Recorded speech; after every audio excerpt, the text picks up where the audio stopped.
Hello everybody, welcome back to my channel Learn English with Yasvi. So today we are going to do my new Canvas English at Your Fingertips Class 8 course book, and it is by Pearson. So today we are going to do Chapter 9 Television. So you have access to television, internet and theatre to pass your time.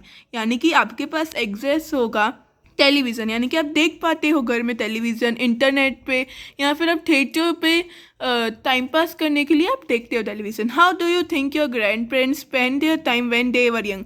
आपको क्या लगता है आपके grand parents कैसे spend करते थे उनका time जब वो यंग थे?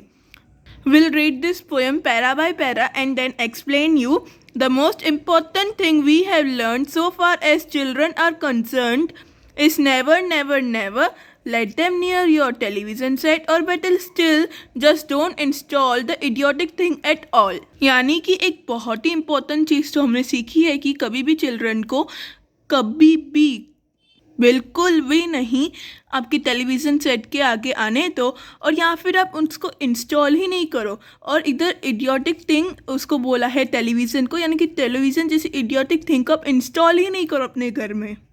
In almost every house we have watched them gaping at the screen. They loll and slop and lounge about and stare until their eyes pop out. Last week in someone's place we saw a dozen eyeballs on the floor. They sit and stare and sit until they are hypnotized by it, until they are absolutely drunk with all that shocking ghastly junk. Poet बोलते हैं कि हमने सब जगह देखा है लोग एकदम टीवी के अंदर घुस जाते हैं, यानी कि एकदम कंटिन्यूसली देखते रहते हैं.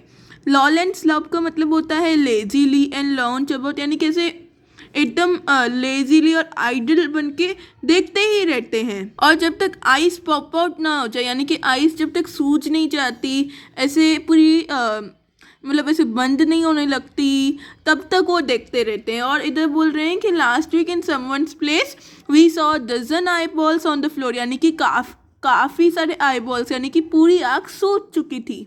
दे सिट एंड स्टेयर, यानी कि वो बैठे रहते हैं, देखते रहते हैं और देखते रहते हैं, बैठे रहते हैं और हिप्नोटाइज्ड हो जाते हैं, टीवी के अंदर घुस जाते हैं और ऐसे बिहेव करते हैं जैसे उन्होंने ड्रंक की हुई हो.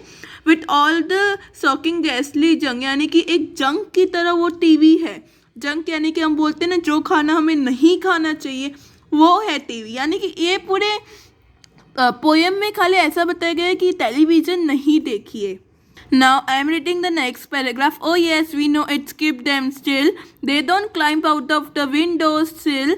They never fight or kick or punch. They leave you free to cook the lunch and wash the dishes in the sink. But did you ever stop to think, to wonder just exactly what this do to your beloved thought? It rot the sense in the head. It kill many imaginations that it clogs and cluster up the mind. जो भी parents है वो तो यही सोचते हैं कि वो लोग फाइटिंग नहीं करेंगे और हमें खाना बनाने देंगे और वॉश करने देंगे दिस इज सिंक में. पर कभी आपने सोचा है कि आपके बिलवेटेड जो बच्चा है उस पर क्या बीत रही होगी, उसका जो दिमाग है उसमें क्या भर रहा होगा, उसकी इमेजिनेशन डेड हो चुकी होगी. Clocks and cluster means unnecessary चीज़ें आने लगेंगी माइंड में. So that's what recommended that watch TV but less than half an hour or just 15 minutes, but not like seeing late up till midnight. It makes a child so dull and blind he can't even longer understand a fantasy of fairyland. His brain become as soft as a cheese. His powers of thinking rust and freeze. He cannot think, he only sees. यानी कि वो child को इतना डल बना देता है, blind बना देता है कि उसको दिखाई नहीं देता कि और अंडरस्टैंड ही नहीं कर पाता फेयरी लैंड्स वगैरह के बारे में, फैंटेसी के बारे में. और जो उसका ब्रेन है वो ऐसी चीज़ जैसे सॉफ्ट बन जाता है, और पावर जो है थिंकिंग की वो तो एकदम फ्रीज हो जाती है और वो कुछ भी सोच नहीं पाता, खाली देखता रहता है TV. All right you will cry, all right you will say, but if we take the set away, what shall we do to entertain our darling children? Please explain. We will answer this by asking you, what used the darling ones to do?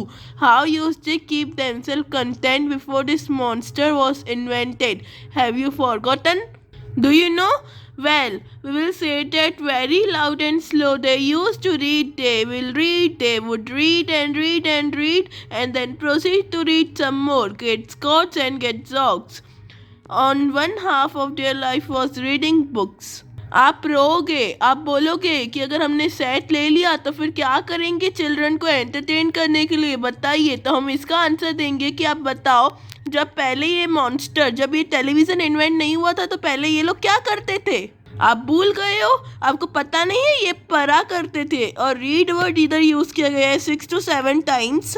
उनकी 1/2 life खाली reading थी। Basically ये जो writer है ना, वो parents को बोल रहा है कि आप ये टेलीविज़न साइड हटा दो, और ये जो टोन है उनकी बात करने की, वो पेरेंट्स के लिए है और वो पेरेंट्स से बोल रहे हैं। The nursery sales held book galore, books cluttered up the nursery floor, and in the bedroom by the bed, more books were waiting to be read.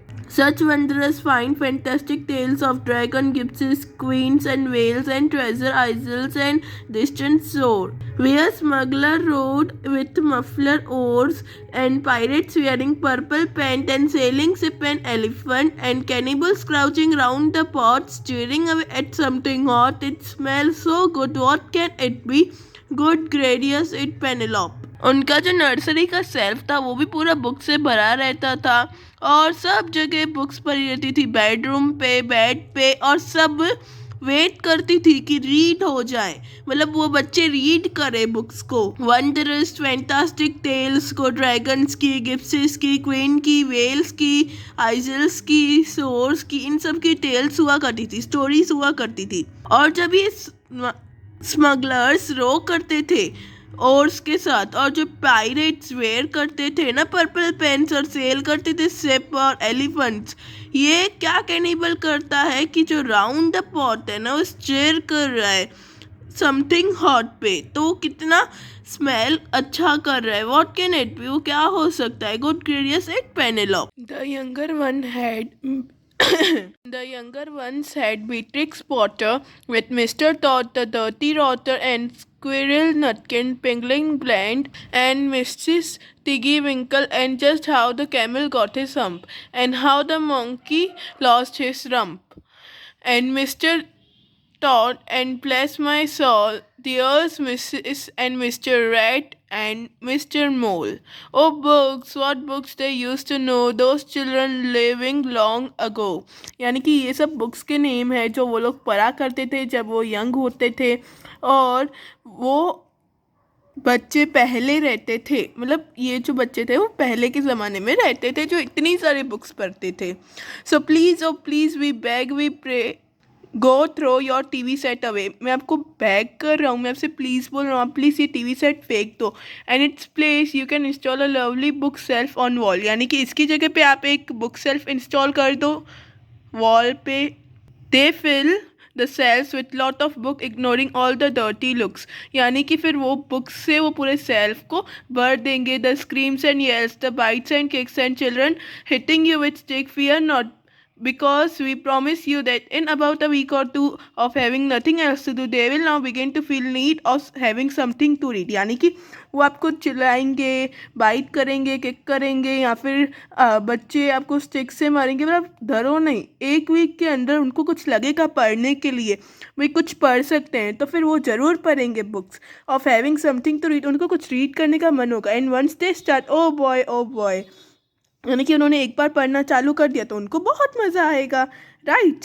So you watch this slowly growing joy that fill their hearts. They will grow so keen, they will wonder what they have ever seen in their ridiculous machine।